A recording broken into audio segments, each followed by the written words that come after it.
Eu sou Glênio Fonseca Paranaguá. Eu sou pastor já antigo, mais de 50 anos aqui na Primeira Igreja Batista em Londrina. Eu queria saudar você. Seja bem-vindo a ouvinte do PIBcast, que é uma iniciativa de falar nesse tempo com o seu coração.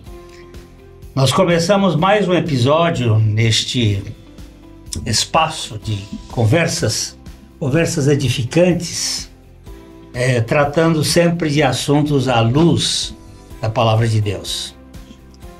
Hoje nós vamos falar sobre um tema extremamente relevante para as famílias e desafiador, né? Desafio para a adolescência. E quem vai nos ajudar na condução desses episódios aqui é o meu amigo, o Cristiano Baran, que é coordenador de comunicação da igreja e também é líder dos Adoles. Ele tem feito um trabalho muito interessante. Obrigado pela sua presença aqui conosco, Baran, e dá uma palavrinha. Eu que agradeço o convite de poder participar, é um privilégio. Eu espero poder ajudar, né, que eu acabei de sair da adolescência, então eu tenho um pouco de experiência mais recente, mas muito obrigado, vamos lá. Nós temos visto que a adolescência hoje mudou de tamanho, né? Antigamente era até o teen. Os americanos no 19 acabava a adolescência. Hoje os adolescentes vão até 65. 65 é bom. Não é? Além dessas reuniões, nós temos outras pessoas que vão contribuir aqui conosco, né? A PIB Londrina tem um trabalho muito especial com os pais de adolescentes. É verdade. Né? É realizado todas as segundas-feiras, que tem sido uma bênção nesse caminhar. Além dessas reuniões que são feitas nas segundas-feiras, nós temos eventos, acampamentos, nós temos diversas atividades com esse grupo com o objetivo de apoiar as famílias. Hoje a família precisa de apoio para esse momento de encontrar o adolescente e apoiar nesse enfrentamento com as dificuldades típicas desta área, dessa era de mudança, né? E além desses encontros, nós temos a figura do pastor Maurício, né? Pastor Maurício tem sido uma bênção no trabalho dos adolescentes e ele sempre enfatizou a importância de tratar das dificuldades familiares, tratar com os pais, ter um trabalho que envolva a família e bem de perto, especialmente durante a adolescência. E começou esse belo trabalho em nossa comunidade há alguns anos atrás e que tem sido uma bênção.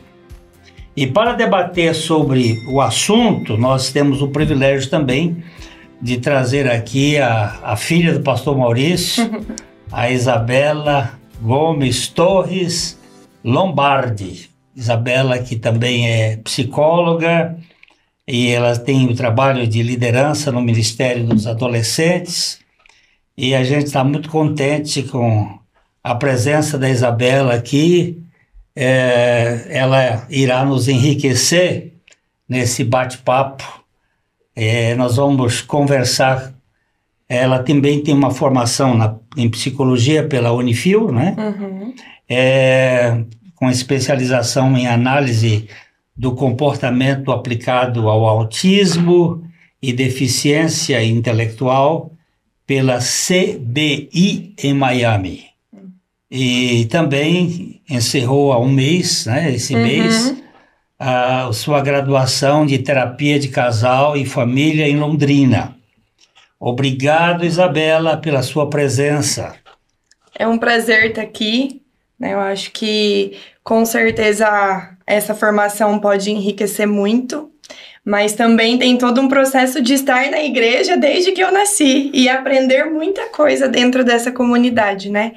Então, espero que esse bate-papo seja legal e que a gente possa aí contribuir bastante um com o outro. Eu tô velho mesmo, né, Isabela? Porque eu te peguei no colo, né? Me consagrou. Pois é. Essa é a realidade da vida, né, Barão? É isso aí. E eu participei também já há alguns poucos anos, não vou nem falar quantos anos, da PIB. Você é adolescente? Pois é. E aí, nesses anos, todos, né, participando, meus filhos que nasceram na igreja também, que foram juniores, primários, adolescentes, né, e agora já estão jovens. Mas eu comecei também a participar dessas reuniões na segunda-feira lá com o Maurício, já no começo dessas reuniões, porque tinha meus filhos ali, né, nessa idade. E depois que eles passaram dessa fase, aí a gente passou a participar da liderança lá com os adolescentes, né, que a gente tem visto, e eu sempre falo para eles, o privilégio que vocês têm de ter esse conhecimento, de estar aqui reunido, com os pais lá, com os pais, né? E as crianças entre eles ali recebendo da palavra. Então esse é um privilégio para eles. Eu que não tive isso na minha infância. E junto com alguns outros pais, né? Que participam com a gente lá há alguns anos. E é por isso que hoje a gente também recebe aqui um desses pais, né? Que é o Ivo, que é o pai da adolescente Maria Clara dos Santos Andrade. É o Ivo Alves de Andrade. Ela tem 14 anos e sempre está lá com a gente. Então, seja bem-vindo, Ivo. Obrigado, querido. Prazer estar aqui. Boa tarde, pastor Glênio, Isa. Boa tarde. Eu também sou um adolescente. Estou a cada dia aprendendo mais da palavra de Deus. E eu tenho uma filha que está com 14 anos, está na adolescência, e tenho um filho que saiu da adolescência, e eles tiveram o privilégio que eu não tive de estar ouvindo da palavra de Deus e crescendo como pessoas, como ser humano e buscando sempre a verdade que é Jesus Cristo. Sim. Pelo jeito, todo mundo aqui está na adolescência. Pois é, pastor. E eu vou ter que baixar a minha idade também. Eu comecei com 50 anos de ministério da igreja, eu vou diminuir aqui, que o negócio está ficando feio para o meu lado, né? Todo mundo adolescente aqui, tem até o nosso logo aqui que está combinando então, né? Verdade. Pois é, nós sabemos que é uma fase muito importante essa, né? E nós estamos vendo aqui no nossa pauta um estudo da Unicef, né? Mostrando que no Brasil, segundo o relatório da situação mundial da infância, 2021, que 1 em cada 6 meninos e meninas entre 10 e 19 anos de idade no Brasil vive com algum transtorno mental, expostos ao risco de automutilações, depressão, suicídio. E depois que a pandemia apareceu aí, as medidas de isolamento, né, reforçaram esses números, o que traz uma preocupação tremenda às famílias. E Barão, o que você me diz aí? É verdade, a pandemia ela foi um acelerador gigantesco, né? Enclausurando as pessoas e distanciando as pessoas e trazendo, não só para todas as pessoas de maneira geral, para os adolescentes de uma forma mais drástica, porque não estão preparados para lidar com isso, né? Mas acelerou o trabalho em casa e as pessoas começaram a ficar distantes, né? A pandemia realmente foi uma situação que fez um transtorno com toda essa questão. E tem um outro estudo também da Organização Pan-Americana da Saúde que afirma que metade de todas as condições de saúde mental começam aos 14 anos de idade, mas a maioria dos casos ela não é detectada e nem tratada. É isso mesmo, Isabela. O negócio é assim, essa situação dos adolescentes sempre trouxe preocupação em diversas gerações, né? Mas acredito que hoje essa preocupação tem sido mais drástica e mais urgente, não é verdade? Sim, com certeza. Eu tenho percebido, assim, dentro do consultório, um aumento mesmo dessas demandas que dizem respeito a transtornos mentais, né? E eu acho que existem várias variáveis que influenciam nisso. Não tem como a gente dizer que é uma coisa só, né? E bater o martelo nisso. Mas quando a gente está falando da fase da adolescência, a gente está falando de uma fase de muitas transformações, né? E que se eu não sei quais são as transformações que eu estou passando, é muito mais difícil eu passar por essa fase, né? Então, quando a gente fala ali de uma adolescência, a gente está falando de várias transformações hormonais, de várias transformações nas relações uns com os outros, porque se a gente pensar em duas crianças, elas ficam brincando ali com os brinquedinhos quietinho, né? As meninas não tem muita separação entre meninas e meninos, os meninos ficam lá com os carrinhos, as meninas com as bonecas, né? Enfim, quando a gente entra na fase da adolescência, a gente tá falando de uma mudança muito diferente. Eu vou olhar para um menino, ele não é mais aquele menino que eu vou só brincar, né? Existe uma questão de eu olhar para ele e desejar, querer ter algum tipo de relação, eu olhar para minha amiga e eu começar a me comparar com ela, a olhar para mim e dizer, nossa, eu não sou tão bonita quanto ela, ou eu não sou o suficiente, né? Ou ela chama mais atenção do que eu. Então a gente está falando de várias transformações, não só biológicas, mas também no meio social. E quando a gente fala disso, a gente não pode descartar que quando o Senhor ele nos criou corpo, alma e espírito. Então, não tem como eu trabalhar com um âmbito desse só, a gente vai trabalhar sempre com um todo. Então, quando a gente está falando dessa alta demanda, né, e desse super diagnóstico que tem acontecido hoje, ele é real porque eu percebo que Satanás tem sido muito astuto. Ele tem trabalhado arduamente em cima das famílias. Porque se ele trabalha justamente dentro desse processo, ele vai destruir a base de toda uma sociedade, né? Então, ele foi muito inteligente dentro desse aspecto, né? E o que eu percebo é isso. Então, trabalhando dentro desse aspecto, a gente vê famílias mais desconexas. A gente vê o celular hoje. Gente, é péssimo, né? Eu acho que tem distanciado muitas famílias, tem evitado discussões saudáveis, porque acaba fazendo parte ali do dia a dia. Então, acho que isso tem influenciado muito, né? Assim como acho que o que o Cristiano falou é real. Depois da pandemia, as pessoas parece que começaram a trabalhar assim com uma demanda de carga horária muito alta. E se a gente olhar para uma criança e um adolescente, eles precisam de tempo nosso, né? Para o quê? Construir a identidade, para afirmar a autoestima, para afirmar valores que ela vai carregar para o resto da vida. Então, quando eu falo que Satanás foi astuto, é que ele foi trazendo essa desconexão para o ambiente familiar. Quanto mais fora os pais, mais os adolescentes vão buscar em outros lugares esse senso de identidade. E aí a gente vai começar a pressão do grupo. Aí na escola tudo é negociável, então eu negocio os meus valores, eu negocio o meu corpo, eu negocio qualquer coisa em prol de fazer parte de algo, porque perdeu esse sentimento de pertença, né? Não só dentro do contexto familiar, mas também do espiritual.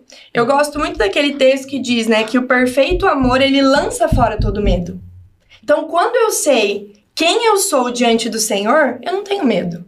Eu não preciso negociar as coisas, né? Eu não preciso negociar quem eu sou, eu não preciso beijar qualquer menino, eu não preciso fazer parte de qualquer grupo, eu não preciso me vestir de determinada forma, porque eu tenho arraigado, né, naquilo que a palavra diz que eu sou uma filha amada.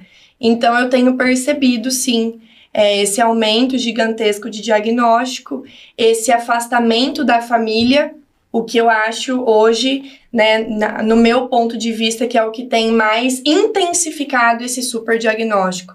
As famílias não são mais unidas, não existe afetividade, né, o estar tempo junto, conversar, alinhar as coisas, ensinar valores.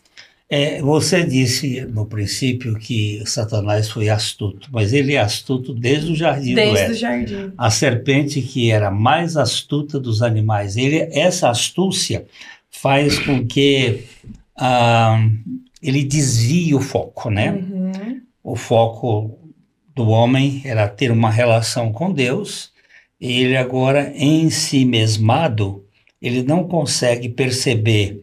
Agora, você trabalha diretamente com adolescentes lá na igreja e tem uma formação que certamente enriquece muito o seu ministério. Uhum.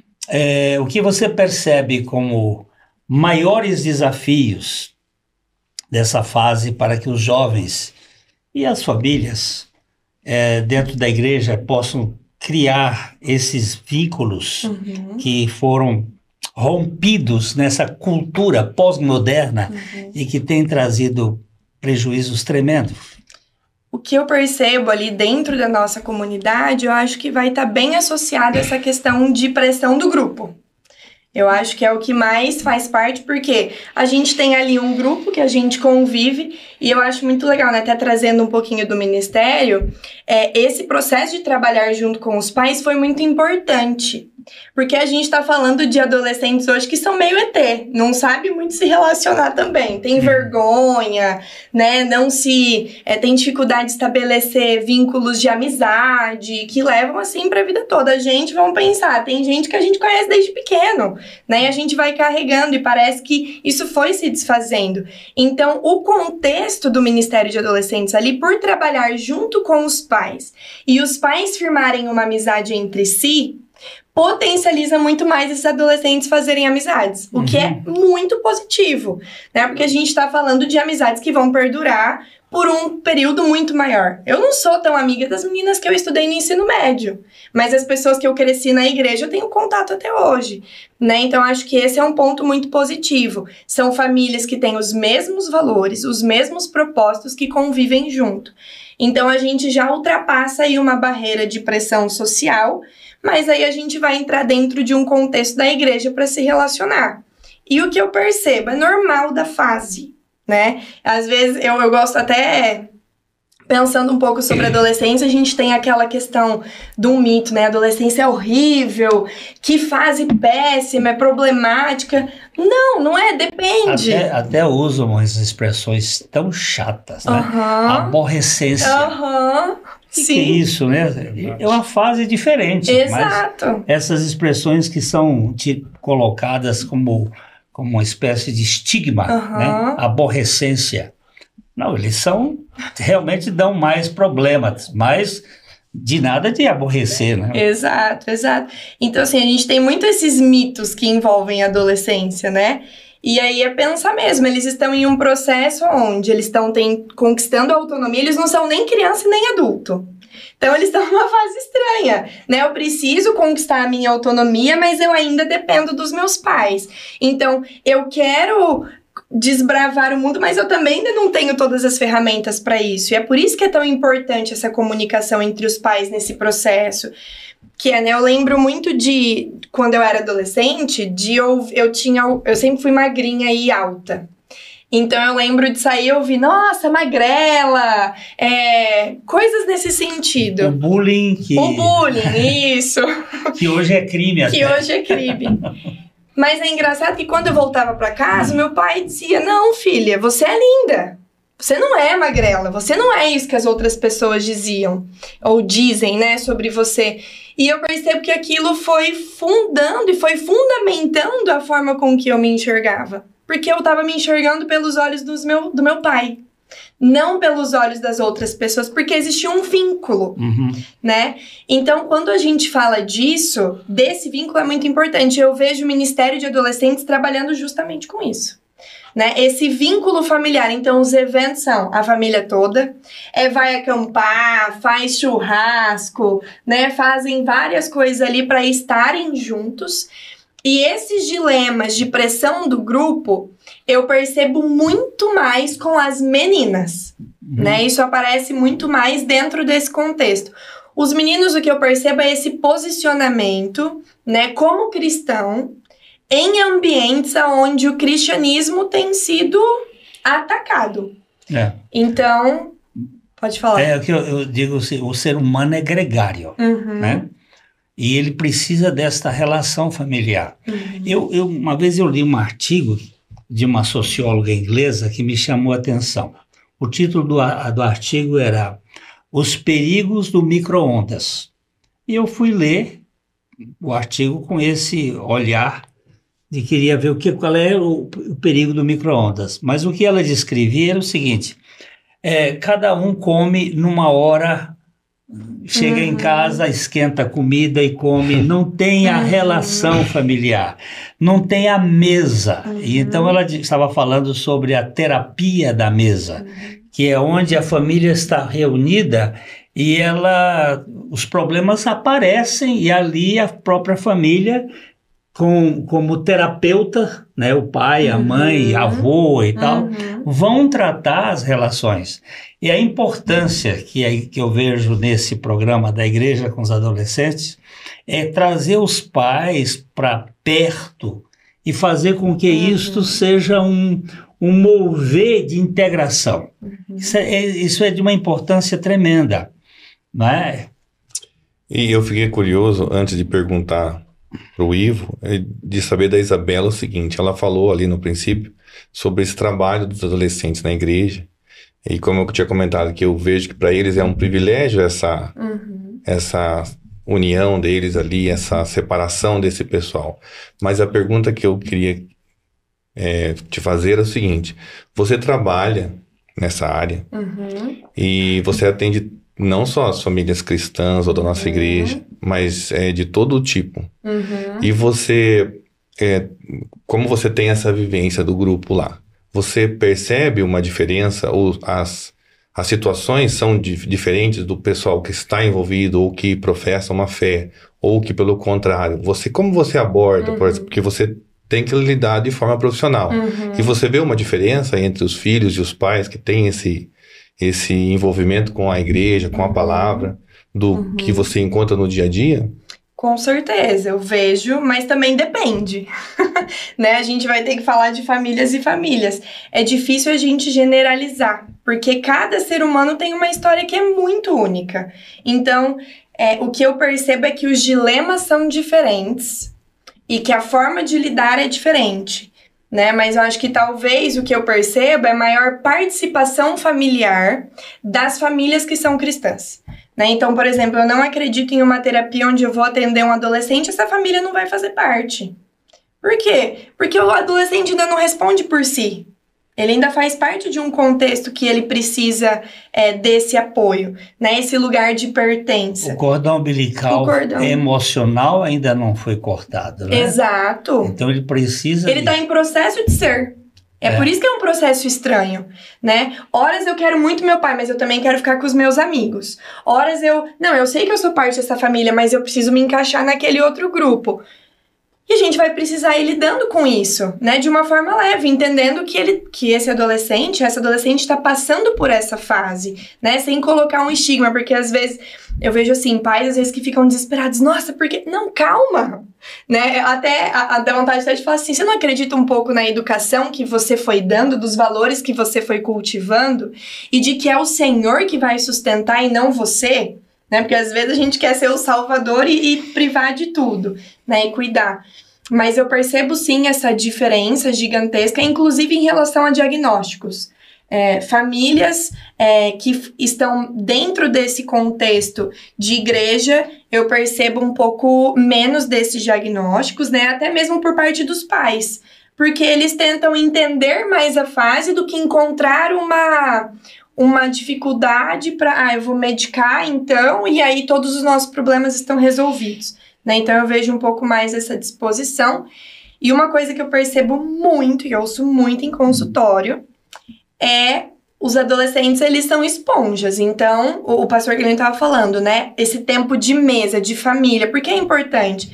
Porque você vai ser referência para o seu filho. O seu relacionamento com a sua esposa vai ser o modelo dele. Sem dúvida, né? Sem dúvida. A forma com que você trata as pessoas ao seu redor e quem entra, a hospitalidade daquela casa, isso vai ser ensinado, né? De forma, às vezes, nem tão diretiva, mas sim no dia a dia.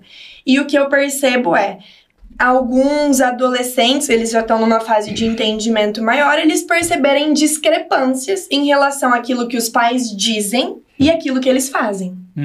Eu vou falar a lei, hipocrisia. É isso que eles dizem, né? De forma muito escancarada dentro de consultório. Então, assim, exige isso de mim, mas na prática é completamente diferente. É verdade. Eu tenho uma frase de Derek Prince, que eu acho... foi norteadora. Ele diz assim, a melhor coisa que um pai pode fazer para os seus filhos é amar a mãe deles. E a melhor coisa que uma mãe pode fazer para os seus filhos é amar o pai deles. Porque isso é concreto. Exato. Isso não é falação. Isso tem testemunho, né? E faz toda a diferença, né? É o exemplo, né? E bacana, muito legal, obrigado. Eu tinha essa curiosidade, por isso que eu até fiz uma parte aqui para isso. Mas aí eu ia perguntar pro Ivo, ô Ivo, você, como pai de uma adolescente, eu queria saber o que te levou a buscar esse trabalho que é desenvolvido na PIB Londrina? E como que você acredita que essas atividades que foram faladas, que são feitas, elas têm ajudado a fortalecer a sua relação de pai com a Maria Clara e com a sua família de forma geral?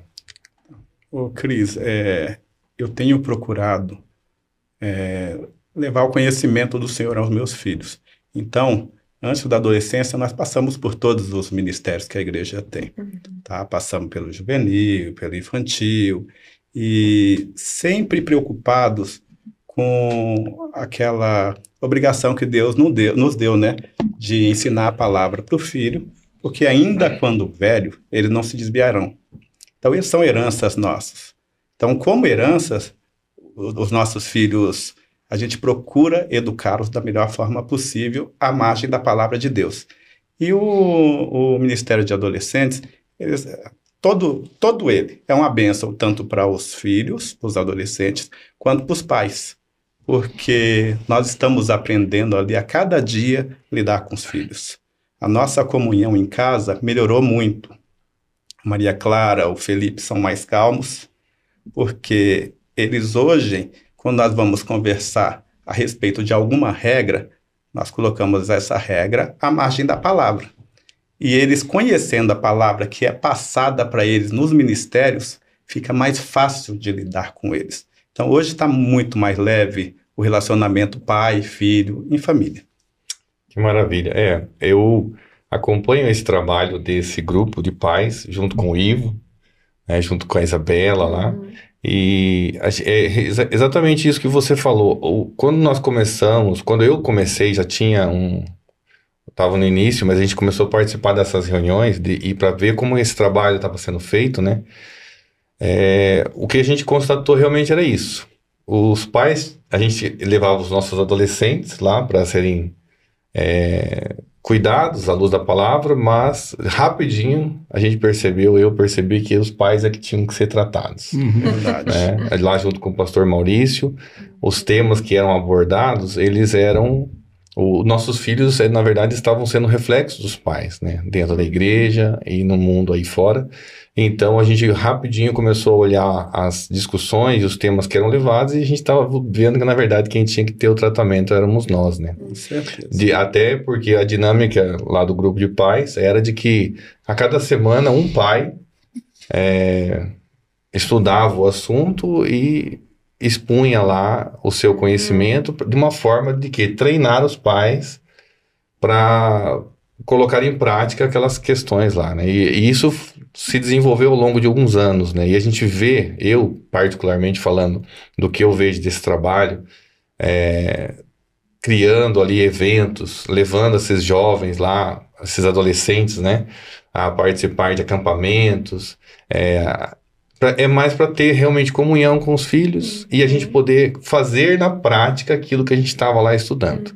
E isso foi muito assertivo, né? A gente não foi nada muito preparado, mas a gente foi de formas muito espontâneas. O Ivo até participou, a gente inventou um acampamento em Mauá, lá até Acampamento de barraca. a cachorrinha dele foi junto, né? Participou, não tinha participado. A gente fez evento com os meninos de luta, de defesa corporal, de fazer churrasco. E nesses momentos eu percebia, por exemplo, os meus próprios filhos mudando esse comportamento, simplesmente porque a gente estava saindo dessa teoria, deixando de ser, de uma certa forma, hipócrita, mas praticando aquelas lições no dia a dia com eles. E, principalmente depois disso, eu, particularmente, vejo também o Ivo fazendo isso, a gente até serve na igreja na diaconia, mas o nosso exemplo de trabalhar lá, de servir na igreja, muitas vezes tem reflexo, e no meu caso, teve esse reflexo porque hoje os meus 2 filhos servem na igreja, mas não foi porque a gente falou para eles, você tem que fazer isso, mas foi porque eles viram o exemplo dos pais e sentiram necessidade de fazer isso. Então, de uma forma muito natural, a gente vê que na prática não adianta a gente falar, a gente tem que ir lá e fazer. Que importante isso. A gente está vendo que esse debate é para todos, né? É para os pais, é para os adolescentes. Falar de adolescentes tem que falar também do pai do adolescente, né? E como isso... Porque também... Os pais dos adolescentes, eles viveram numa outra época que não tinha essa comunicação das redes sociais, da internet, e muitos deles se sentem perdidos. Como agir, né? Se proíbe, não proíbe, como é que negocia esse processo, né? E o que vocês, então, acham que precisa ser feito aí, como manter o adolescente dentro de um ambiente cristão, seguro para ajudar toda a família e enfrentar esse momento. Como é que vamos verificar esse debate aqui? Eu posso... É a minha opinião, né? Mas também olhando um pouco para a palavra, aquilo que a Bíblia diz. Mas eu acho que o primeiro de tudo é a gente olhar para o adolescente como uma outra pessoa, né? Não sem estigmas, né? Sem, aquela menina que só dá problema, aquela menina que tem não sei o que lá, ou aquele menino que faz isso ou faz aquilo, e olhar como pessoa. Como eu posso ouvir essa pessoa? Né? Então eu acho que tanto dentro de um ministério quanto dentro de um núcleo familiar, o importante é que essa pessoa tenha voz. Né? Por que preciso de voz? Porque para eu ensinar os limites, como o Ivo estava falando, eu preciso conversar. Filha, esse aqui é o trilho, mas para você ir por esse trilho, você vai por causa disso. Você ouviu? Falou isso lá na escola, mas a gente enxerga você desse jeito. Né? Aquela pessoa não convive com você todos os dias, nós convivemos, a gente conhece você, a gente conhece seu coração. E filho, o Senhor entregou o filho dele por você. Porque ele te ama. E é esse amor sacrificial. Você acha que as pessoas amam você dessa mesma forma que o Senhor amou? Né? Então, a gente não pode negociar qualquer coisa. Então, assim, o que eu percebo a base de tudo é esse vínculo. Que eu acho que é o que a gente tem perdido hoje. Né? Por conta desse mundo globalizado, por conta do celular, pelas dificuldades enfrentadas. Gente, relacionamento interpessoal é muito duro, é difícil, né? É difícil construir, eu até falo, eu tenho 3 amigas que são muito próximas, é difícil manter a amizade, né? É difícil cultivar ela. Então, a gente precisa, né, cultivar isso, não só dentro do ambiente familiar, mas também ali dentro da igreja. E o vínculo foi transformador. É muito maluco, né? Porque aonde Jesus passava, as coisas iam mudando e ele ouvia as pessoas. Ele se atentava para as pessoas, né? Então, é engraçado ver que quando nós olhamos para Cristo e temos Ele como parâmetro, as coisas vão funcionando de forma natural. Eu não precisei pedir para os meus filhos fazerem isso. O que foi acontecendo? Por quê? Porque o Senhor foi trabalhando no coração deles enquanto Ele trabalhava no meu, me dando sabedoria para lidar com aquela fase, né? Então, tudo é dependência do Senhor, mas também esse vínculo entre os irmãos, que eu percebo que é muito importante. E aí, você que é de uma outra área e de uma outra era, né? Eu até estou achando você todo aqui de gravata, que você veio do seu escritório, Direto do escritório, né? Do escritório, ele é advogado e trabalha nessa área, tá todo bonito aí, né? Mas também você foi criado num outro tempo, que não é o tempo da rede social e da internet, e você tem que aprender não a se moldar, mas a ser compatível com essa geração que está em franca mudança, né? Pastor Glenn, é um aprendizado a cada dia. Eu venho de uma época que os pais não tinham tanto diálogo com os filhos. Então, a gente sofria um pouquinho, porque não tinha aquele contato pessoal, aquele carinho, onde você perguntava para o seu filho, ô filho, o que aconteceu hoje? Então ficava complicado passar para o pai, para a família, qualquer situação. Então a gente se isolava. Nessa época eu me isolava. Isso acaba trazendo consequências no futuro. Um exemplo que eu vou dar, os meus filhos já passaram por bullying no colégio. E foi o que a Isabela falou. Cheguei nos filhos e falei, você é um filho amado do Senhor. Ele te fez, ele fez da melhor forma possível, ele sabia quem você era desde antes da fundação do mundo. Não se preocupe com o que os outros vão falar. Se preocupe com o que você é, com aquilo que você faz. Hoje eles entendem mais. Hoje, meus filhos, eu posso falar que eles são instrumentos para a propagação da palavra de Deus, do evangelho a outras pessoas. Verdade.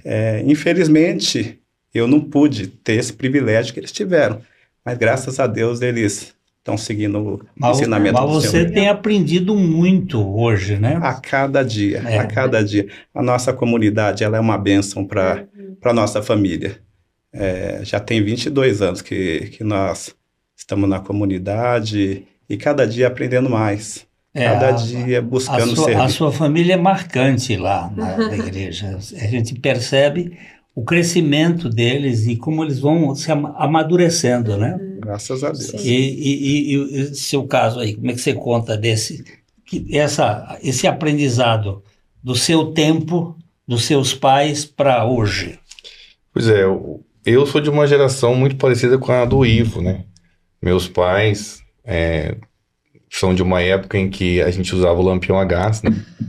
Então não tinha a internet, não tinha celular, tinha sim uma reunião à noite onde o meu pai costumava contar os causos, né? E geralmente eram causos de causar medo nos filhos para a gente poder dormir quietinho e parar a bagunça. Mas que é uma coisa preciosa, né? É uma geração diferente. Eu presenciei isso na minha família algumas vezes, mas porque acabou a luz. Aí ficou tudo escuro. Então, de uma hora para outra, um saiu do quarto que estava lá, porque não tinha mais internet, não tinha celular, e veio para a sala, né? A minha filha, meu filho, aí todo mundo se reúne no escuro e começamos a contar a história. E deu para mais ou menos ter uma ideia da diferença brutal que é a convivência e como hoje eu vejo a dificuldade que é para essas novas gerações, os adolescentes, que estão imersos aí nessas ferramentas que foram criadas para que a gente tivesse mais tempo, né, pastor? E acabou não tendo mais. E acabou que a gente não tem tempo para nada, né? Que antes a gente tinha tempo, quando saía de carro de um ponto A para o ponto B, a gente podia olhar a árvore, podia olhar os passarinhos. Hoje a gente tem que ficar atento a tudo, porque o nosso celular nos acompanha. Né? Antes tinha o telefone, era fixo. Agora tudo é móvel. E o que era uma coisa que era para facilitar a vida nossa, ela de uma certa forma ela atrapalhou um pouco. E para as crianças que não tiveram a base que nós tivemos dos nossos pais, de sentar, de contar história, de ter tempo junto na mesa. Hoje as pessoas estão na mesa e não estão se conversando. Não. Então, eu já vi um casal namorando num restaurante, os dois com o aparelho na mão. E eles estavam rindo e olhando para cá e falava assim só. E depois eu, curioso, perguntei: vocês estão conversando entre si assim? Sim, nós estamos falando. Perdeu-se o olho, contato visual, contato físico, né? Falando, namorando num restaurante com o telefone, contando histórias ali um para o outro passando. Tem um instituto de casal que eu tive aula recente e eles fizeram uma pesquisa sobre os casos de separação, divórcios dentro das famílias. E anteriormente, né, há mais ou menos uns 6, 7 anos atrás, o que deu foi dificuldade de lidar com as tarefas diárias da vida. Hoje foi celular. Olha a diferença, né? Porque entrou uma terceira pessoa na relação. E aí eles não conseguiram mais se conectar. Então, melhor desconectar daí. O que não é a terceira pessoa correta, né? Exato. Porque a gente sempre fala que quando algum casal está em dificuldade, a gente às vezes vai dar uma palavra, aconselhar, a gente sempre fala, a gente precisa ter Jesus ali, porque se você não olha para Deus e serve... cordão de 3 dobras, né? Exatamente. As coisas geralmente dificultam, porque geralmente um olha para o seu próprio umbigo e a gente tem essa briga. Mas isso que você falou aí do celular, né? A gente está vendo que isso está criando um problema gravíssimo. Eu, recentemente, estou recebendo mensagem das operadoras de telefonia com campanhas para a gente ter tempo com os filhos fora do celular. Então a gente vê que não é só algumas pessoas que estão preocupadas, isso realmente está causando um dano terrível, né? Porque a meninada aí está sendo entregue à sua educação. A Isabela deve estar acompanhando isso, porque realmente os pais, nessa correria do dia a dia, nessas novas gerações de pais que estão aí para trabalhar, para construir, estão delegando a educação dos seus filhos a uma janela para o mundo que não tem controle, né? Pois Exato. Gente, essa troca entre pais e filhos, ela é essencial para atravessar isso, né? Esse diálogo, essa relação mais próxima, com transparência, com aceitação, com amor incondicional, né? Para que a união se realize e havendo diálogo, né? Eu acho que isso é muito importante. Vamos agora fazer uma pausa aqui, né? Temos uma sequência, nós teremos as oportunidades de fazer uma mesa redonda com a meninada. Agora vem os adoles de verdade. Vem os adoles. E essa dinâmica surgiu no acampamento, quando eles começaram a fazer perguntas pertinentes de teologia, perguntas de vida. E agora eles vão me colocar aqui numa mesa que eu estou até começando a suar. Ainda bem que o ar-condicionado aqui tá bom e vai... Mas eu queria... nós vamos trazer 3 adolescentes para um papo. Vamos ouvir como é que elas vão falar aqui, né? E eu queria agradecer ao Ivo pela sua participação. Eu que agradeço a oportunidade. Você tem sido uma pessoa marcante na nossa comunidade. Você, sua esposa, como diáconos e como irmãos que sabem resolver problema. Eu gosto muito de uma frase de Peter Marshall. Peter Marshall foi capelão do Senado americano. A esposa dele escreveu um livro chamado The Man Called Peter, que foi traduzido o filme aqui como Para Todo Sempre. E ele tem uma frase que eu acho muito importante. Com a graça de Deus, que eu seja sempre parte da solução dos problemas e nunca parte dos problemas. E eu vejo você como essa criatura que tem sido parte da solução e não parte do problema. Vocês têm sido uma bênção, né? Eu agradeço por tudo que o senhor tem falado. Agradeço a oportunidade, agradeço a liderança dos adolescentes, aqui representado pelo Cris, pela Bela. Vamos continuar trabalhando, porque a lida é dura, mas Jesus é justo. É verdade. Isabela, também quero agradecer o seu trabalho com os adoles. Você tem sido bem participativa. Obrigado pela sua vida. Que Deus lhe continue usando. Agora você está recém-casada e daqui a pouco você vai ter aí os nenéns, vai ter depois os adolescentes e aquilo que você falou hoje ser aplicado com eles para a glória de Deus. Amém. Obrigada, gente, pela participação. Foi um privilégio estar aqui, né, com o Cris, pastor Glenn Ivo. Muito bom mesmo. E você, Cristiano? Eu queria continuar aqui para ficar fazendo as perguntas dos adolescentes, porque ouvindo o pastor Glenn falar essas histórias é tão enriquecedor para a vida da gente que a gente se sente sempre na capacidade de aprender, e acho que a gente tem que ser assim mesmo. Eu agradeço muito o convite por ter podido contribuir um pouquinho, e ao pastor, à Isabela e ao Ivo, amigo meu de alguns anos. Eu fico muito feliz de ter participado, agradeço. O Cristiano, ele é o nosso técnico hoje na comunicação da igreja. Ele e a Paulinha, que está ali fora da visão, mas que são os instrumentos que Deus tem usado para que a gente possa ter uma penetração melhor na comunicação e fazer. Eu agradeço vocês e já nós voltamos para o segundo bloco e com a meninada. Obrigado a todos.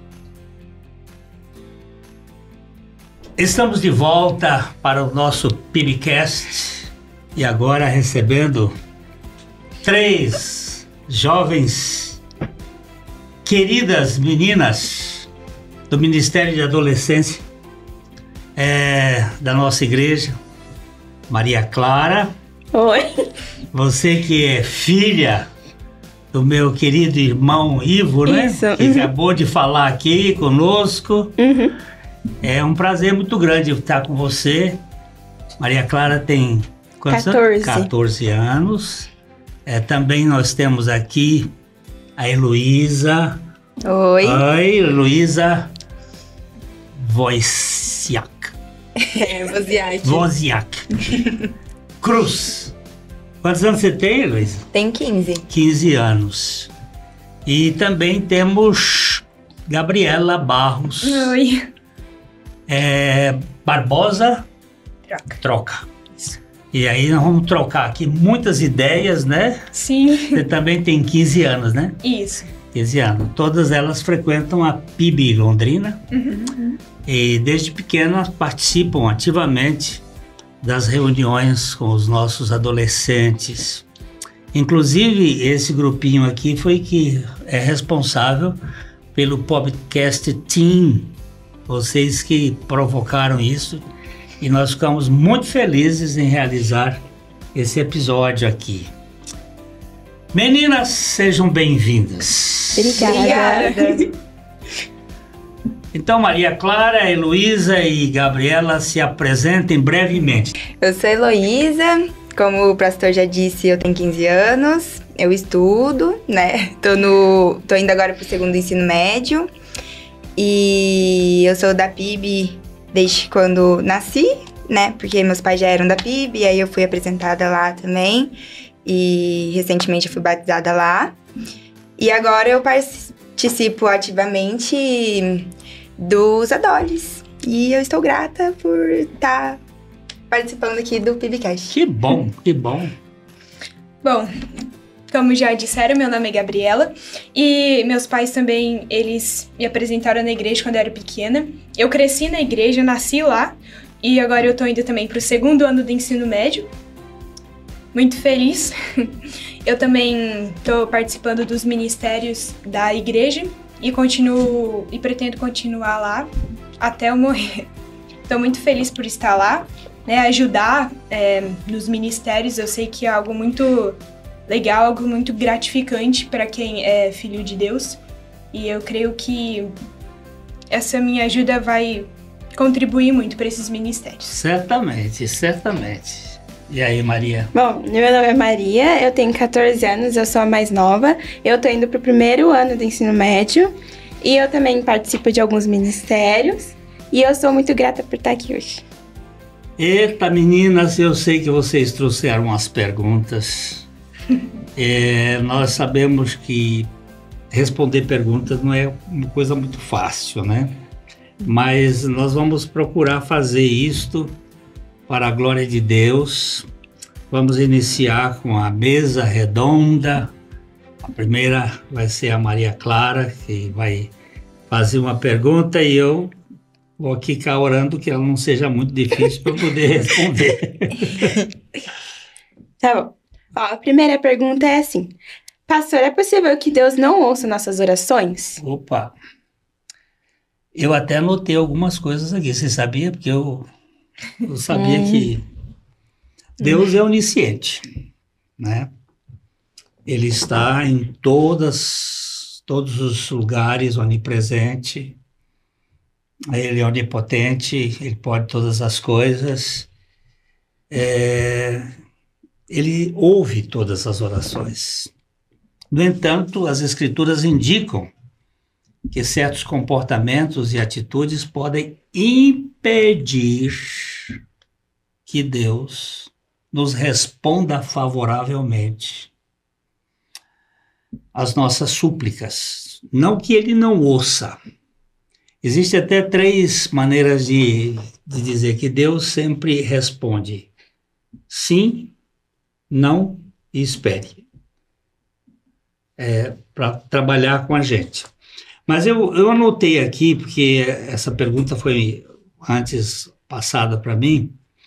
O pecado não confessado, ele impede a oração de ser ouvida.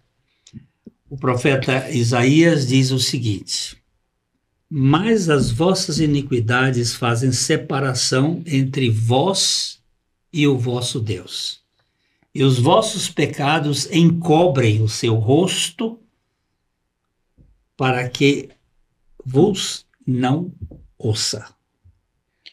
Presta atenção. Deus ouve sempre as nossas orações? Foi essa a pergunta, não foi? Então aqui está dizendo que quando eu vivo num pecado deliberado, ele diz que há uma separação entre nós e Deus. E neste caso, Deus não ouve as nossas orações. No sentido favorável. Não que ele não escute, que ele, sendo onisciente, ele sabe todas as coisas antes mesmo que eu peça. Uma outra coisa que impede a resposta de Deus é egoísmo. Quando a gente pede de modo egoísta, Tiago diz assim: pedis e não recebeis, porque pedis mal, para gastardes nos vossos deleites.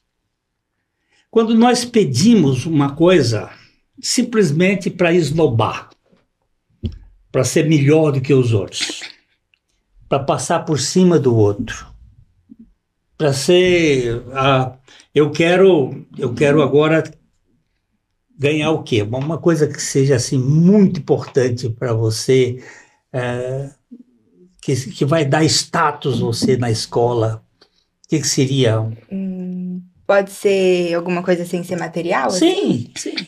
Eu queria viajar no final do ano pra praia, talvez. Agora, isso é importante ou é para que você se torne superior, para contar para os outros: olha, eu viajei, eu fui lá para as praias do Nordeste. Então, depende aí, né? Parte pode ser por isso também. Também. Né? Então aí Deus pode dizer assim: não vou responder isso, porque você está fazendo isso. Ele vai olhar a intenção do coração. Verdade. Se a intenção do coração for para... Ele diz assim, você não recebe porque vocês pedem mal, para gastardes nos vossos deleites, nos vossos prazeres. Uma terceira razão porque Deus não responde, às vezes, as nossas orações favoravelmente, é falta de fé. Ele disse, peça, porém, com fé, em nada duvidando, pois o que duvida é semelhante à onda do mar, que é impelida e agitada pelo vento. Não suponha essa pessoa que alcançará do Senhor alguma coisa. Quando você pede sem fé, Deus não vai ouvir essa oração, porque a Bíblia mostra que o justo, o povo de Deus, vive pela fé. Então eu faço uma oração mecânica para ele. Deus... Isso aí você está fazendo bobagem, está dizendo simplesmente palavras. Mas aí chega, mas eu orei, orou nada, você simplesmente balbuciou palavras. Uma outra questão é quando você é desobediente à palavra de Deus. Ele diz aqui em Provérbios capítulo 28, 9, o que desvia os ouvidos de ouvir a lei de Deus, a palavra de Deus, até as suas orações, até a sua oração será abominável. Você desvia o ouvido de ouvir Deus, Deus também não vai ouvir a sua oração. O profeta Jeremias disse assim, eu falei e vocês não escutaram, agora vocês falem e querem que eu escute? Está vendo essa atitude de desobediência à palavra de Deus? Né? Quer que eu vou atender você por causa disso? Uma outra coisa é a falta de perdão. Marcos, ele diz assim, e quando estiverdes orando, perdoai se tedes alguma coisa contra alguém, para que vosso Pai, que está nos céus, vos perdoe as vossas ofensas. Você tem mágoa de alguém? Vai fazer oração? Primeiro, pare. Senhor, eu tô magoado com fulana, com ciclano. Eu quero confessar isso, meu pecado. Eu quero confessar que esse sentimento não é teu. É um sentimento egoísta, é um sentimento... Eu quero confessar. Porque senão você vai orar e isso não vai ter ouvido. E claro que Deus vai ouvir o coração da pessoa, vai ouvir não só a palavra, mas a intenção do coração. Isso acontece muito com marido e mulher. A Bíblia diz para que os maridos e as mulheres se tratem bem para não interromperem as orações. Porque quando estão brigados lá dentro, pode orar o tanto que quiser que Deus não vai escutar. Eles não vão escutar porque vocês não estão conseguindo se entender. Esse relacionamento, como é que você quer que eu vá atender vocês? Também tem uma outra coisa, a falta de persistência e fervor na oração. Tem muita gente que faz uma oração relâmpago. Assim, não, a oração precisa ter persistência. E Jesus contou a história de uma mulher que foi um juiz e pediu para o juiz atender a causa dela, e ele não queria atender, mas ela ficou insistente, e o Senhor atendeu. Então, eu diria o seguinte, que Deus sempre vai ouvir, porque Ele é onisciente, mas Ele nem sempre vai ouvir quando aparecerem essas coisas no coração da gente, porque Ele não quer ser conivente com os nossos sentimentos pecaminosos, e o nosso pecado separa. Não sei se deu para responder aí, mas eu tentei fazer o máximo que eu podia. Deixa eu perguntar também. As orações têm que ser obrigatoriamente terminadas em nome de Jesus? Obrigatória não. Mas ela deve ser sempre, porque a gente ora ao Pai. A gente ora através do Espírito Santo, porque o Espírito Santo é quem intercede por nós. Nós não sabemos orar como convém, ninguém sabe orar. A Bíblia é muito clara em mostrar, dizendo, nós não sabemos orar como convém, mas o Espírito Santo intercede em nossos corações, até mesmo com gemidos inexprimíveis, porque às vezes a gente não sabe nem expressar. e em nome de Jesus. Nós não vamos a ele em outra maneira, mas por causa de Jesus. Jesus é o único vínculo que nos liga a Deus. É o único que é o mediador entre Deus e os homens. Então, sempre que nós estamos aqui reunidos em nome de Jesus, nós vamos viajar guardados em nome do Senhor Jesus, e é sempre assim, vamos terminar a agradecer em nome de Jesus, e por aí vai. Certo. Agora eu gostaria de fazer uma pergunta. Se a salvação é individual, por que o pecado de Adão foi coletivizado? Pois é, Adão era um personagem coletivo. Certo. Tá? Ele era o cabeça da raça. Uhum. Toda a raça humana decorre do casal Adão e Eva. Até recentemente, a ciência já descobriu que existe na nossa célula uma coisa que eles chamam de Eva mitocondrial, que mostra que nós descendemos de uma única mulher. E mais recentemente, há estudos provando que todos nós decorremos de um só homem. Então, ele é o cabeça.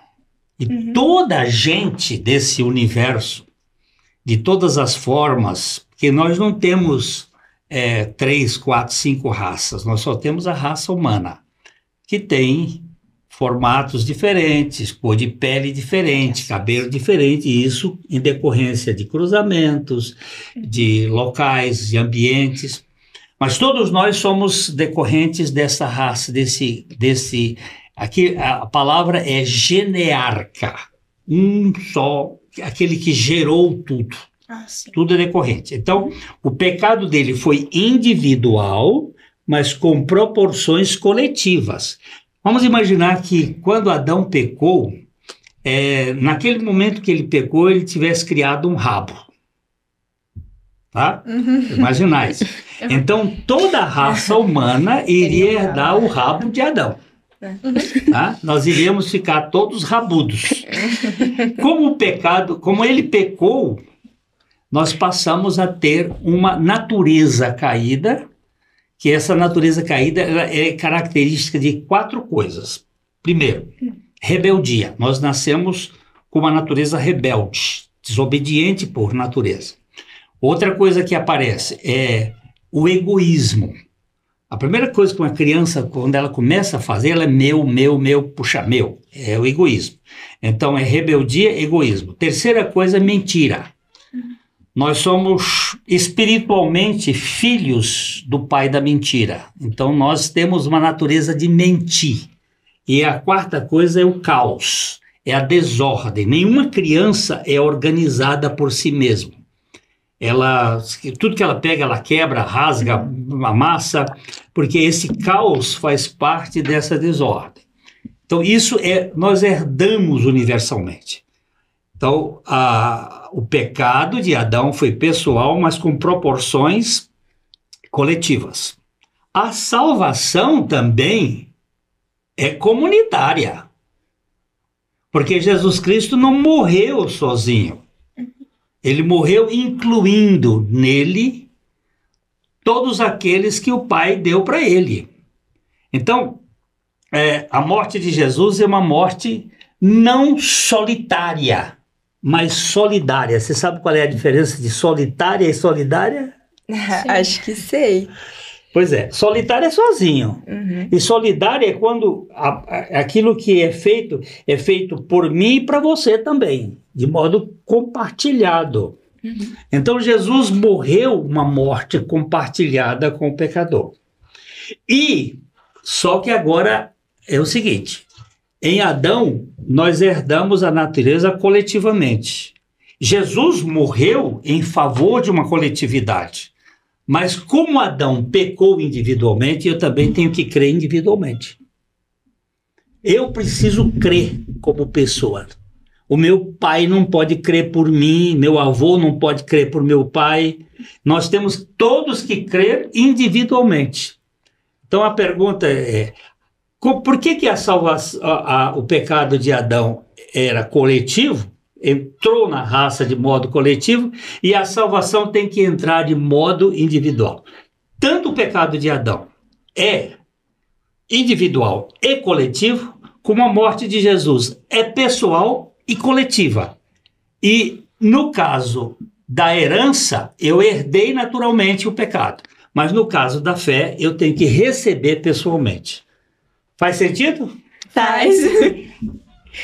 Tá ótimo, respondeu minha pergunta. Ah, que bom, que bom. Tá, a próxima pergunta é como funcionam os dons do Espírito? Dons do Espírito? Uhum. Dons são presentes. O que é um presente? É alguma coisa que é dada. Eu não tinha, mas alguém me deu. Os dons espirituais, eles não fazem parte do homem natural. Eu nasço aqui nesse mundo com uma potencialidade. Todos nós nascemos com uma grande potencialidade. Há um filósofo grego chamado Aristóteles, que ele trabalha essa questão de ato e potência. Nós nascemos com uma potência, e desenvolvendo essa potência, nós temos uma atualização. A semente é uma potência, a árvore é uma atualização da semente. Ela cresceu e se desenvolveu. Todos nós nascemos com talentos. Dado por Deus. Dado por Deus. Dado por Deus. Cada um tem o seu? Tem vários talentos. Você pode ter muitos talentos. Você pode ter talentos para artes, você pode ter talentos para a ginástica. Talentos são capacidades humanas que cada um nasce e precisa desenvolver. Agora, dom não. Dom é uma dádiva de Deus para os filhos dele. Os dons não são para a humanidade. Os dons do Espírito não são para a humanidade toda. Ele é dado para os filhos de Deus. E os dons espirituais são vários.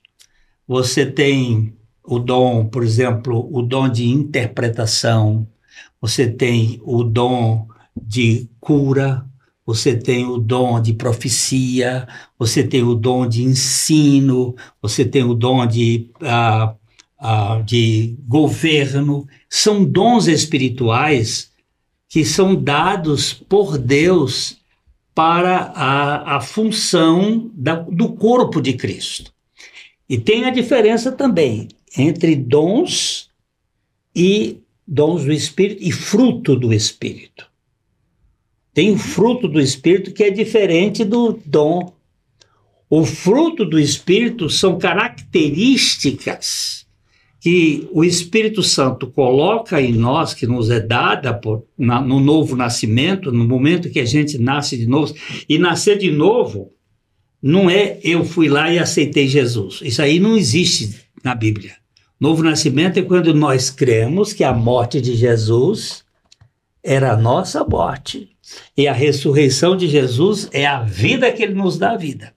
Quando eu nasço de novo, eu passo a ter a natureza de Cristo, a vida de Cristo que está em mim e vai se desenvolver. E vai desenvolver o fruto do Espírito, que são aquelas 9 características que tem lá: amor, alegria, paciência, bondade, mansidão, aquelas características que vão mostrando o caráter de Cristo que está sendo desenvolvido em mim. Dom espiritual é uma coisa, fruto do Espírito é outra coisa, e talento é outra coisa. Talento, às vezes tem você, por exemplo, alguém diz assim: eu tenho o dom de música. Não existe esse dom na Bíblia. É um talento de cuidar, de trazer, de desenvolver. Isso não é, biblicamente falando, não é um dom espiritual. É uma capacidade. Tem gente que tem capacidade. Você parece que toca algum instrumento, né? Toca violino. Toca violino. Esse é um talento que Deus lhe deu. Agora, esse talento que Deus lhe deu precisa ser desenvolvido, do ponto de vista humano, você tem que treinar e desenvolver, e depois você tem que consagrar esse talento seu para a glória de Deus. Porque no ser humano ele consagra para ele mesmo. Aí ele se exibe, faz toda a coisa para ele ser reconhecido. Não que você não precisa ser reconhecida, mas quando você for reconhecida, é para a glória de Deus. Sim. Isso muda todo o enfoque da gente. Sim.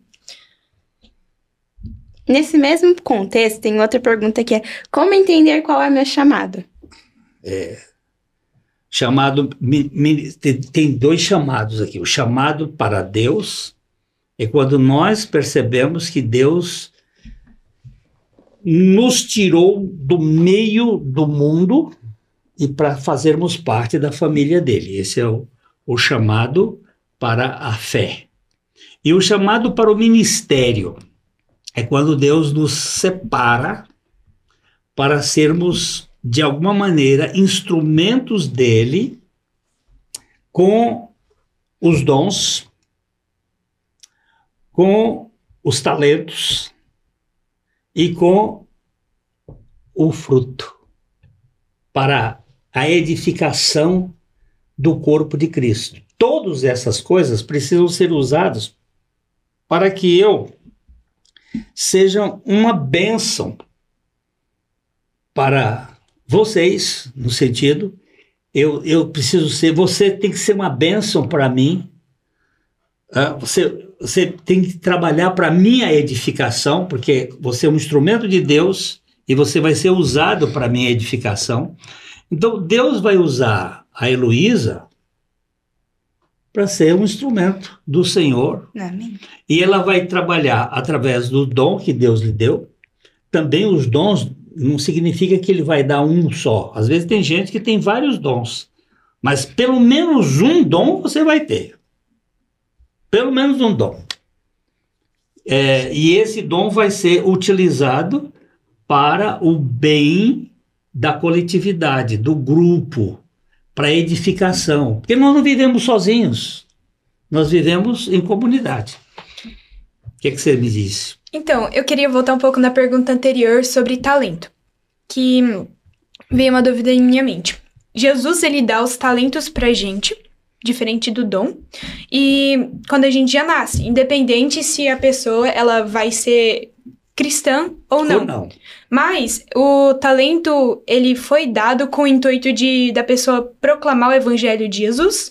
Não, Foi? necessariamente não, porque tem muita gente no mundo que tem talentos maravilhosos e não fazem isso. Deveria ser. Uhum. Se ele pudesse entender que ele é uma criatura divina e que poderia utilizar isto para a glória de Deus. Certo. Nós tivemos grandes, para olhar aí a sua arte de música, né? Grandes compositores que tiveram a noção de que o talento deles era para a glória de Deus. Vamos dizer, por exemplo, Johann Sebastian Bach, que ele compôs grande parte das composições dele, era como forma de adoração. Sim. Mas teve outros compositores que não tiveram nenhuma consciência disso e compuseram obras maravilhosas, como, por exemplo, Tchaikovsky. Ele compôs obras lindíssimas, maravilhosas, mas ele não tinha essa consciência quanto à glória de Deus. Então, os talentos, eles são universais. Tem muita gente que tem talento e que nem sabe que tem, porque não se desenvolveu. Uhum. Eu vou dizer uma coisa, eu sou um maestro frustrado. Eu nasci lá no interior do Piauí, eu não tive uma escola que me desse um empurrão para esse campo. Quando eu fui me entender por gente, eu não sabia que era música clássica, nem música... Eu fui criado lá na roça, né, no interior. Mas quando eu cheguei no Rio de Janeiro, que eu fui ver o Teatro Municipal, que eu fui assistir a Madalena Ferro tocando piano, eu disse, por que eu não nasci músico? Quem sabe eu teria essa capacidade esse talento, mas não foi desenvolvido. Tem muita gente que tem talento e ele nem é desenvolvido. E há outros que têm talentos e que não foram... Mas quando eu vi outro dia um rapaz, eu fiquei admirado. Ele era ajudante de pedreiro numa... E a senhora estava consertando uma casa e ele disse para um outro assim, eu tinha tanta vontade de tocar um piano. Aí o outro disse, rapaz, você não sabe, você só sabe tocar enxada, como é que você vai tocar piano? E a mulher ouviu e convidou ele para ir. Ele começou a tocar de ouvido, nunca tinha dado uma estudo de tocar músicas clássicas de ouvido. Nossa. Uma coisa impressionante. Ele estava lá com aquele talento. E aí ela investiu na educação dele. Eu sei que no vídeo que eu vi, ele estava se desenvolvendo com um talento que estava escondido ali dentro. Deu sentido aí a coisa? Deu sim. E pastor, da mesma forma que a gente descobre nossos talentos, assim, a gente também descobre os dons que a gente tem? Também. Os dons você vai descobrir no relacionamento com Deus. Você vai saber que Deus lhe chamou para uma... Por exemplo, o meu dom, eu entendo. O meu dom espiritual é ensinar. Mas eu tenho outros dons. Eu tenho o dom de evangelização. Deus me deu essa capacidade para edificação, para pregação. Mas o dom que eu percebo que é um dom específico da minha vida é ensinar. Ensinar o quê? A palavra de Deus, ensinar os princípios de Deus. E eu não sou profundo, mas eu sou razoável para ensinar aquele povo a quem Deus quer que eu toque. Mas nós temos que descobrir isso com o Senhor. Para que o Senhor me trouxe aqui nesse mundo? É só para gerar filhos, casar, gerar filhos? Não. Qual é o objetivo principal da minha vida? E cada um de vocês tem que fazer essa pergunta. Eu vim aqui para quê? Tudo tem um propósito, né? Exatamente. Nada é por acaso. Nada é por acaso. E nós vamos descobrir esse propósito com o Senhor. Sim. Nós não vivemos aleatoriamente, nós não fomos feitos para viver de qualquer jeito, nós fomos feitos para viver em comunhão com Deus, e essa comunhão vai nos dar. Para que Maria Clara foi feita? Para a glória de Deus. Qual é o atributo que Deus vai colocar na vida dela? Às vezes um ministério de evangelização, missionário, às vezes é um ministério de médico para ser uma bênção dentro das funções, um advogado, dentro de qualquer atividade, mas que seja de fato para a glória de Deus. Faz sentido ou não? Faz. Essa aqui é assim: como funciona a predestinação e como Deus salva alguém se ela não foi predestinada? Se ela não foi predestinada, ela não vai ser salva. Não. Esse é um dos assuntos difíceis de entender. Que Deus, ele é soberano. E como é que eu vou dizer que alguém é predestinado? Eu não posso saber a não ser que ele creia. E eu não posso definir a fé de ninguém. Eu tenho que pregar o Evangelho. Quando eu prego o Evangelho e alguém crê, eu sei que ele é um eleito de Deus. Eu já vi uma vez uma ilustração que me ajudou, que na porta do céu tem uma placa assim em cima dizendo assim: venha, venha. Aí eu entro, quando eu entro, eu olho para trás, tem uma outra placa que diz assim: eleito desde a fundação do mundo. Há um convite, venha. Se eu atendo a esse convite e entro, Aí que eu vou verificar, eu era o eleito. Nem eu sabia que eu era um eleito. Eu só posso saber quando eu creio. Quando vem a fé por meio de Jesus Cristo. Porque Jesus, ele é o autor e é o consumador da fé. Então, se uma pessoa não foi predestinada, ela não pode ser salva. Mas eu não posso saber quem é predestinado, nem ele pode saber. Só podemos saber quando cremos. Ou não cremos até o final, na hora que puserem a cova, o sujeito na cova enterrado, aí já não tem mais jeito, não tem mais solução. E assim, mesmo se a pessoa assim, não sei explicar. Quando você prega pra pessoa e ela não crê. Não crê, aí ela não é predestinada. Não, você não pode mesmo dizer. Que você não, você não pode dizer isso. Ele pode estar em fases ainda de resistência. Né? Ele não creu aqui, ele não creu aqui, não creu aqui, mas chegou lá mais adiante ele crê. Porque Deus vai convencer. A graça de Deus, ela é irresistível. Em algum momento, ele vai chegar ao conhecimento da verdade. Às vezes ele rejeita hoje, daqui 2, 3, 4 anos ele vai crer. Eu tenho muitos casos. Eu tenho casos de pessoas chegar para mim e dizer assim, para de falar comigo, que eu não tenho interesse nenhum sobre isso, eu não quero saber de Deus, eu sou incrédulo, eu sou ateu. Tudo bem, eu respeito isso de coração, eu tenho por você a maior consideração. Agora, se Deus quiser, você será uma nova criatura. E mais tarde essa pessoa chega ao conhecimento da verdade. Então a gente não pode dizer não. Agora você não creu, você não foi predestinado. Você não pode dizer nunca. Só Deus sabe. E só a pessoa vai saber no dia em que ela crê. O que não pode acontecer é a gente ter uma oportunidade de pregar o evangelho e não pregar, né? Isso aí. Porque daí recai sobre a gente essa obrigação, né, de espalhar o evangelho.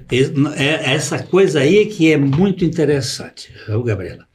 A necessidade que nós temos de pregar o evangelho, não de convencer as pessoas. Fazer a nossa parte. Nossa parte.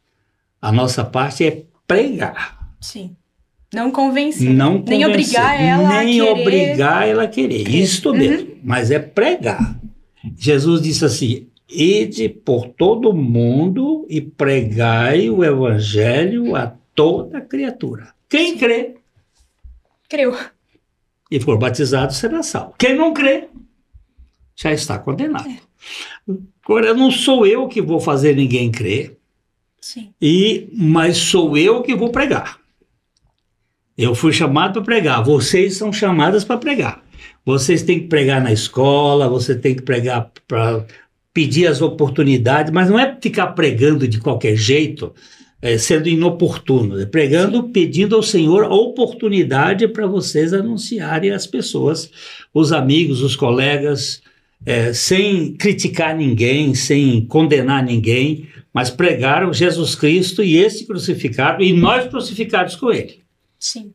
E quando é pra gente realmente pregar, Jesus prepara a situação certa, ele põe na nossa mente o que a gente vai falar na hora. Perfeitamente. Não é? Perfeitamente. Então a gente sente o momento certo. Exatamente. Nós somos preparados por ele, por isso que eu estava falando. É tudo na relação com ele, na comunhão com ele. Senhor, me dá vidas para eu poder pregar. Me dá pessoas e me dá oportunidades. E ele vai nos preparando. E às vezes surge numa fila de supermercado, às vezes numa sala de médico, você está lá, às vezes, em qualquer lugar surge aquela oportunidade para falar com aquelas pessoas e será uma bênção sempre. Sim. Vocês ainda tem pergunta aí pro velho? Tem. Temos sim. Uma outra pergunta. Por que existe o mal na Terra e por que Deus permite que ele aconteça? Que ele exista? Esse problema aí é difícil de explicar mesmo. O mal... Deus não é o autor do pecado, nem o autor do mal, mas existe uma coisa decisão, tanto dos principados, dos demônios, como do homem, de reagir de uma maneira contrária a Deus. O mal, para alguns, é a ausência de Deus. Santo Agostinho trabalhou essa ideia, né? A ausência de Deus, assim como a ausência de luz é trevas, a ausência da presença de Deus, da consciência de Deus, do relacionamento com Deus, gera o mal, a maldade. E como Deus é extremamente cavalheiro, vou dizer assim, ele não força ninguém, ele não impõe nesse sentido, as pessoas acabam recebendo as consequências das suas decisões, das suas escolhas. Sim. Agora, a permissão divina, ela é muito geral. Deus permite tantas coisas que não é da sua vontade, mas por causa da nossa rebeldia, daquelas coisinhas, daquelas 4 coisas que nós mostramos, a nossa rebeldia, o nosso egoísmo, o nosso sentimento de mentira, de viver numa mentira, nós acabamos escolhendo essa coisa que é o mal. Mas, de fato, eu não teria uma resposta que satisfaça completamente a lógica. Por que o mal existe? Por que o mal existe? Nós temos um texto que mostra que Deus cria o bem e cria o mal, mas não é esse mal como princípio, mas de decisões que muitas vezes vão gerar o mal dentro de uma realidade que foi, de certo modo, estabelecida pela vontade de Deus na vontade do homem. Certo.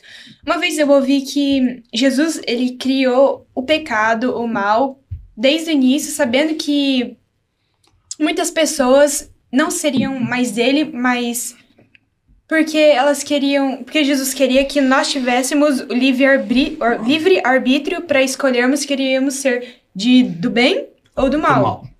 Isso está correto? Não, Jesus não criou assim, com essa postura, né? Uhum. Ele não criou ninguém para o pecado, mas ele criou alguém que poderia pecar. Porque de onde surgiu o pecado? Tiago diz que o pecado não é de Deus, a tentação não vem de Deus, e que o pecado não vem de Deus. Mas cada um é tentado pela sua própria vontade, pela sua própria cobiça. E quando esta o atrai e o seduz, ela gera o pecado, e o pecado gera a morte. Se Deus criasse, por exemplo, esse telefone aqui, ele faz muita coisa, mas ele não tem vontade.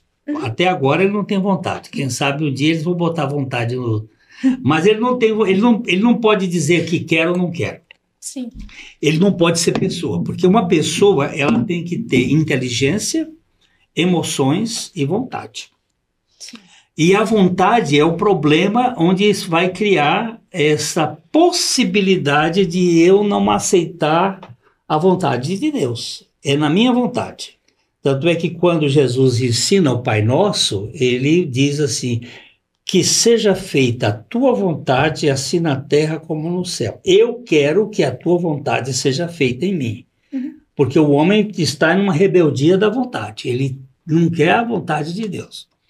Então, Deus não fez o homem para pecar e nem fez o mal no sentido que ele é descrito assim. Mas nós acabamos escolhendo desobedecer a Deus e por causa disso nós cometemos o pecado e cometemos o mal em desobediência. Não porque Deus tenha criado o mal em si.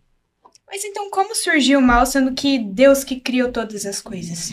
Ele é onisciente, ele sabe de tudo. Ele surgiu em consequência das nossas decisões, da nossa vontade. O mal ético, ele aparece em consequência das nossas decisões.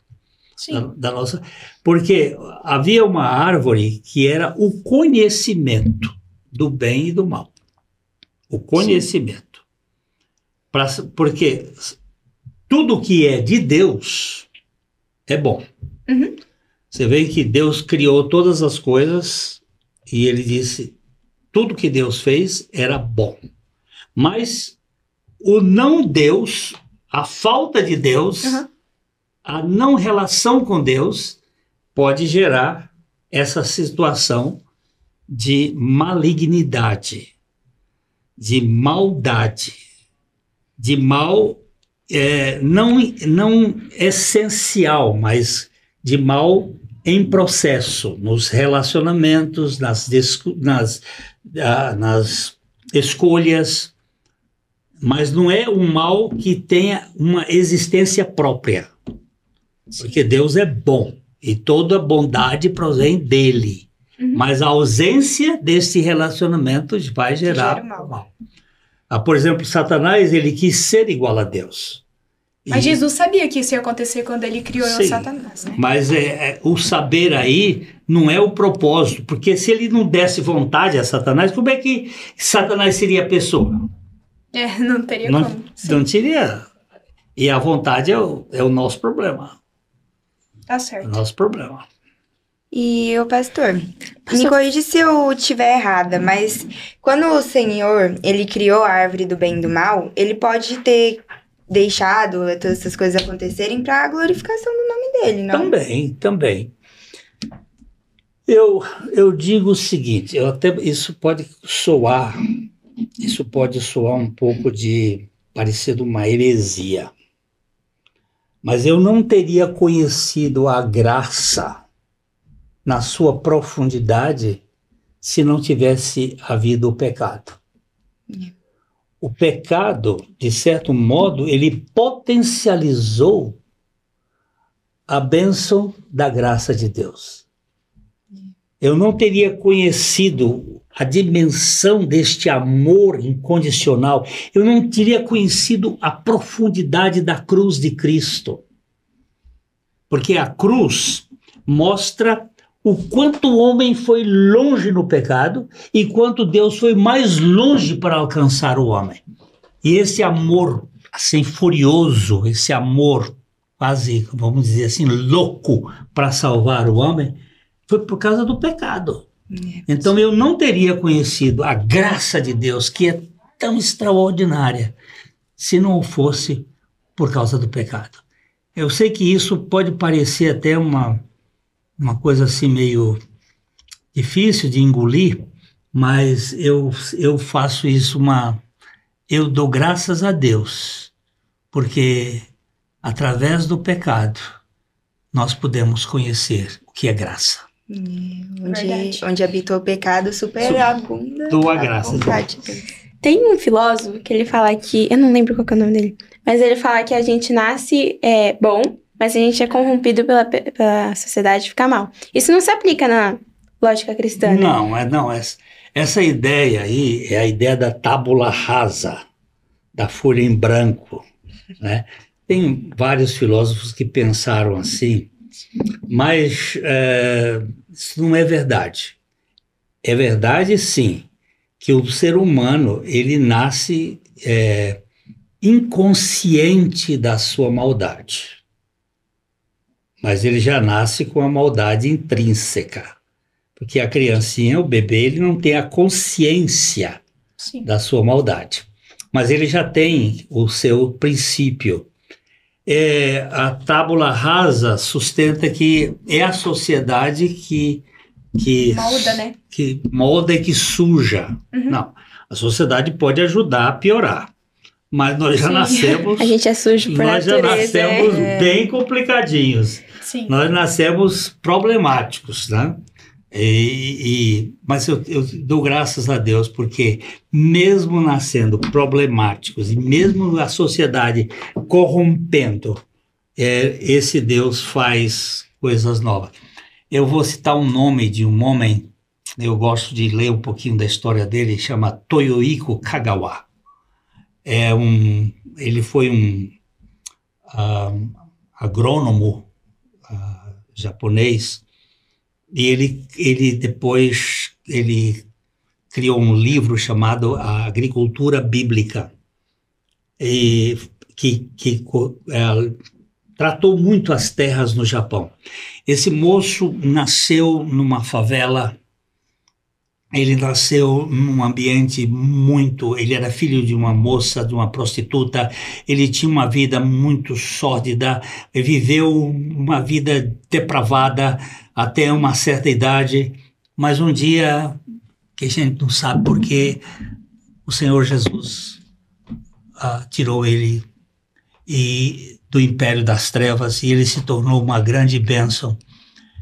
Mas pouca gente conhece a história do Toyohiko, que é uma vida que era perversa, foi criado num ambiente perverso, mas foi transformado num verdadeiro instrumento. Das quatro conversões que se estuda na psicologia da religião cristã, que são paradigmas, chamadas conversões paradigmáticas, a de Paulo, a de Santo Agostinho, a de Blaise Pascal, o filósofo, e a de Toyohiko Kagawa. Eles mostram homens que foram criados em diversas experiências, mas quando Deus os transformou mesmo. Homens novos, novas criaturas. O que significa ser criado à imagem de Deus? Imagem e semelhança de Deus são atributos da criação no sentido da pessoalidade. Não é fisicamente, né? Mas eu entendo que Deus, ele é trino, né? Ele é Pai, ele é Filho, ele é Espírito Santo. Ele é uma comunidade coletiva. É um Deus coletivo. E nós também fomos criados, Adão foi criado um ser comunitário. A própria Eva estava dentro dele, estava relacionada com ele. E nós também fomos criados tricotômicos, essa é a minha compreensão. Eu sei que tem outros que pensam diferente. Nós fomos criados um corpo, uma alma vivente e um espírito vivificado. E isso dá uma ideia da realidade de Deus, da ideia de que essa imagem e semelhança de Deus. E nós temos a ideia também de pessoa, não é? De caráter. Fomos criados para sermos réplicas ou para sermos expressões, a expressão melhor, expressão da glória de Deus. Fomos criados para refletir o caráter, a pessoalidade de Deus. Mas o pecado fez uma ruptura e nós ficamos destituídos da glória de Deus. E Jesus Cristo entrou na raça humana. Eu sei que tem uma pergunta, por que Jesus se tornou homem? Não tinha uma pergunta?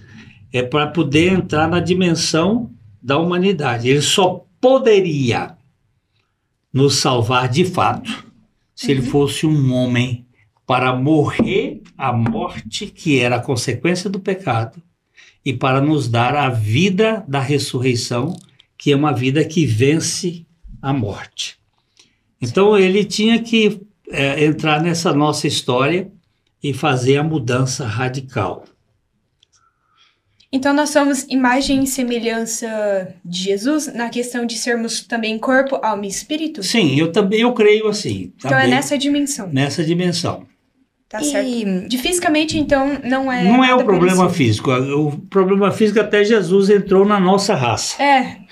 Porque ele era espírito, né? Você sabe que isso traz uma questão que eu chamo de mistério.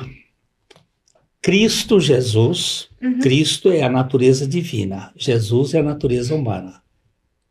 Nós temos o Deus que se encarna. Sim. Ele vem e nessa posição, Cristo, Deus, Jesus, homem. Cristo, o Filho de Deus, Jesus, o Filho do homem. do óvulo da Maria. Então, Cristo Jesus. Ele vai nessa posição até a cruz. Lá na cruz ele morre. Tá? E aí, quando ele ressuscita, há uma mudança na forma de dizer. Ele agora é Jesus Cristo. Não é mais Deus homem, agora é homem Deus. Jesus Cristo. E aonde está Jesus Cristo? No seio da Trindade. Nós temos hoje na Trindade um homem que saiu do plano totalmente espiritual para um plano de corpo. Jesus Cristo, ele é o homem Deus que está eternamente na Trindade. Isso assusta um pouco a gente olhar que nós temos no seio da Trindade um homem. O homem queria ser como Deus. Deus quis ser como homem e se tornou homem. Para libertar o homem da teomania de querer ser Deus e levar o homem à posição de estar no seio da Trindade como o representante e o salvador da humanidade. É grande isso, né? É. Agora uma pergunta difícil de responder, mas como interpretar o livro de Apocalipse e suas metáforas? Eu vou prometer para vocês que nós vamos fazer um programa só para isso. Porque bom, então. A gente já está com o tempo aqui, ó, esgotando. Mas nós vamos fazer um trabalho só sobre isso, porque realmente esse é um tema muito importante. O livro de Apocalipse é uma bênção, ele tem várias formas de interpretar, e eu diria que são mais do que metáforas, são símbolos. Ele está falando dentro de uma cultura da época e também olhando na perspectiva futura. Tem muita conversa sobre o livro de Apocalipse, tem muitas ideias, mas a gente precisa tratar isso com mais calma, porque o Apocalipse é uma bênção, é muito, muito precioso. Meninas, foi uma conversa muito rica, né? É sim. Eu quero agradecer vocês, Maria Clara, Heloísa, Gabriela. Vocês são muito preciosas. Eu queria compartilhar essas reflexões com vocês. Foi um prazer muito grande. E agradecer também a Isabela, que esteve conosco aqui, o Ivo, o Cristiano, pela participação no primeiro bloco. E a você. Prazer é todo nosso. Prazer é nosso, é meu aqui. E a você, ouvinte, que esteve conosco até agora, eu quero agradecer e compartilhar com você também algumas coisas. Se você tiver sugestões para os temas que gostaria de que nós discutíssemos aqui no PIBcast, entre em contato conosco pelas redes sociais, né? Não se esqueça de se inscrever no canal da PIB Londrina YouTube e ativar as notificações para receber as informações e não perder nenhum dos episódios. Os episódios são sempre lançados às quintas-feiras, de 15 em 15 dias, no YouTube, e às 19 horas. E aqui fica aquele abraço que eu sempre dou aqui, ó, de coração para coração. Até a próxima.